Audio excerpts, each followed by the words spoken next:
Hello, it's Maria Burke here, and you're very welcome to join me today on my painting channel.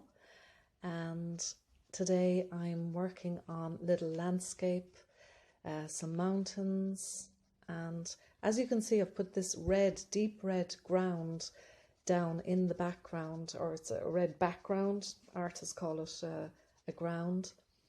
And I find that very good to put down the background to get rid of the white colour on the canvas, because white can be difficult to paint on. It's hard to see your contrasts, how really your paints are working on a white background.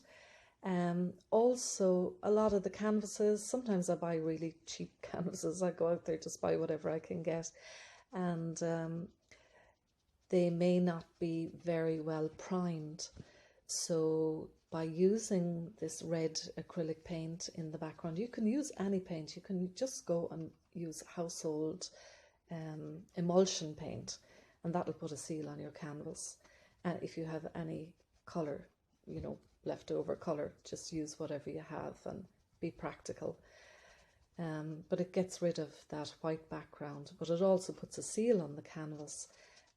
Because some of the cheaper canvases, you'll find that your paint is seeping through if you don't seal them off. So they're already primed, but with some paint on them. But I like to reprime them and put a darker colour down.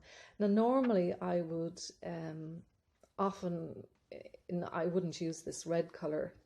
I would use maybe different colours. I might put a deeper blue where the sky is, just generally fill in the canvas and seal it with a green and at the bottom and a blue on top, and work that way. But this time I've decided to go for the red ground because I hear other artists saying that it gives a great vibrancy to your painting. And this series of paintings that I'm working on, I really want to bring in colour, and I want them to be very vibrant. In a way, I'm just working on these paintings. They're small little canvases. I'm experimenting. I'm trying out new things. And one thing I want to do is use more colour and enjoy bringing the colour into the paintings.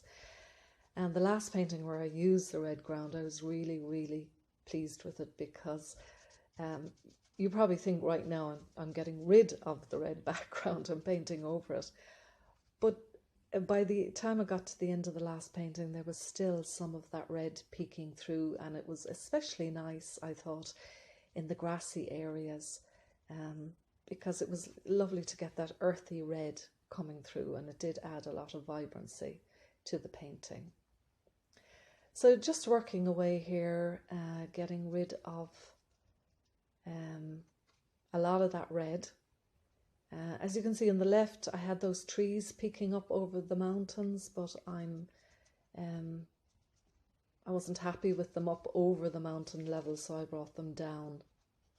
I think as I go on in the painting, I'm beginning to bring them down. I'm adding some deep green colours here, and basically my colours, at the moment they're very dark, and I'll be lightening the colours as I go along. So it's often good just to start with the darks and lighten up as you go along.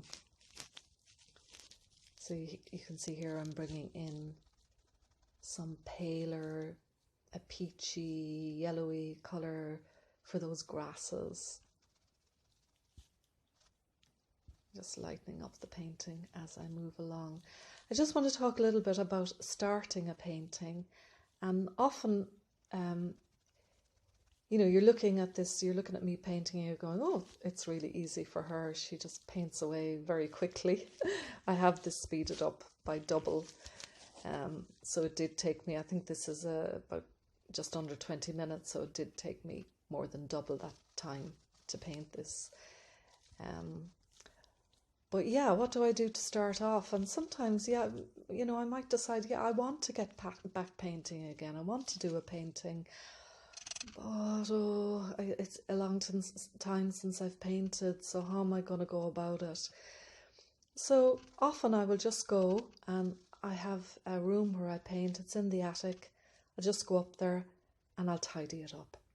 Clean it up, hoover it out, get my easels, get my paints out, unpack them, get my water if I'm using acrylics, get my white spirit out if I'm using oil, get my brushes ready and take out a canvas and prime it, or just paint the background, paint the red down, paint a colour down so I'm not working with a blank white space, or maybe even do a little sketch on the canvas and then just leave it at that for the first day.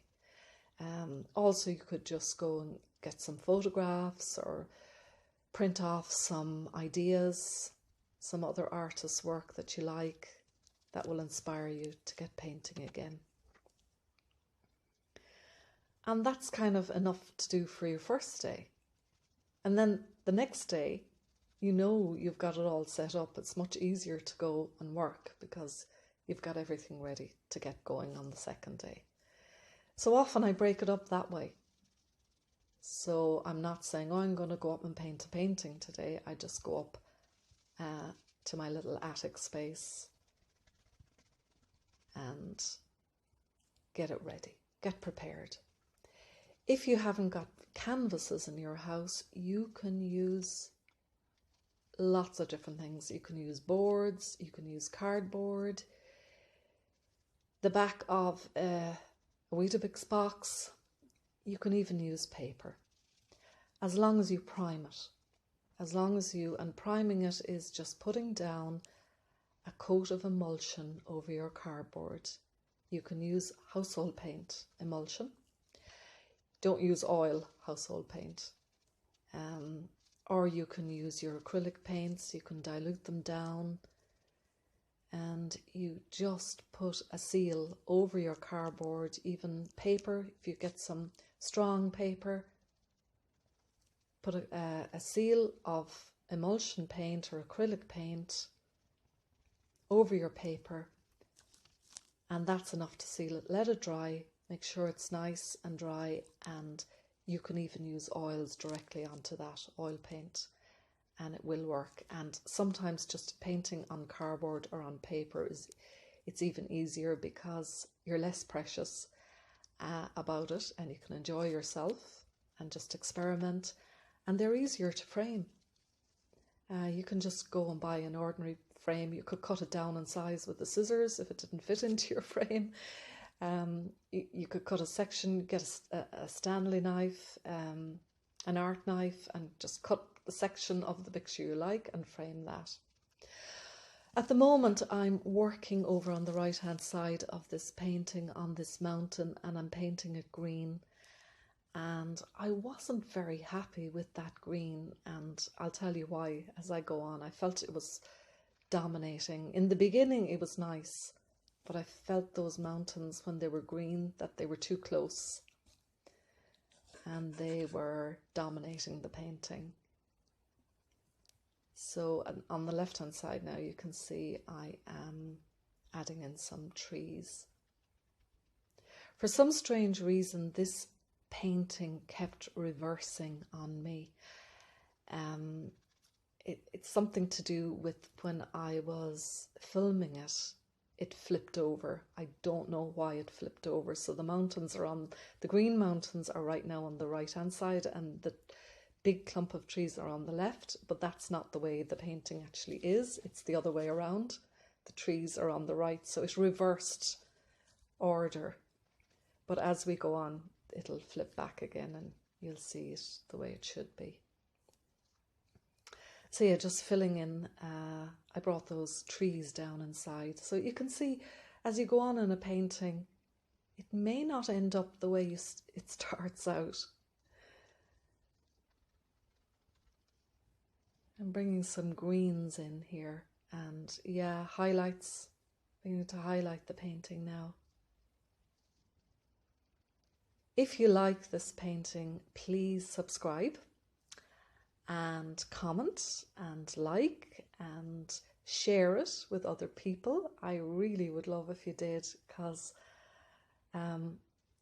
when I go to the work of making up these videos, it really is lovely if lots of people see them and get to comment and share. I really would love to get these techniques and ideas out to as many people as possible.